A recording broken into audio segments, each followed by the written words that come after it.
Hi everybody, Ian Bremmer here. I have your world in 60 seconds from New York City. Your questions are lined up and we're ready to go.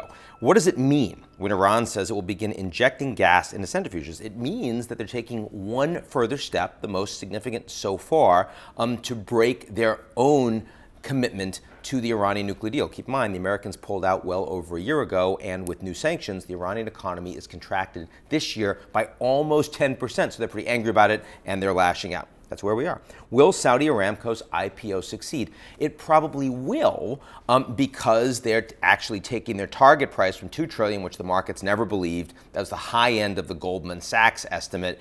Other banks said no way, closer to 1.2, 1.4, 1.5. They're showing flexibility, and they're going to give benefits to Saudis that buy shares if they hold them for 6 months, some 10% bonus, something like that. On balance, you think it'll succeed, but whether that means that Saudi Arabia will actually start diversifying their economy away from energy, that is a much higher bar.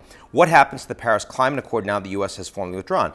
Nothing. Everyone else is still with it. In fact, additional countries have joined since the Americans said they'd pull out. Let's keep in mind that even though they're formally saying they're withdrawing, they aren't withdrawn until the day after Election Day in a year's time, which means if Trump loses when the next president comes in, almost certainly will re-sign the Americans into the Paris Climate Accord.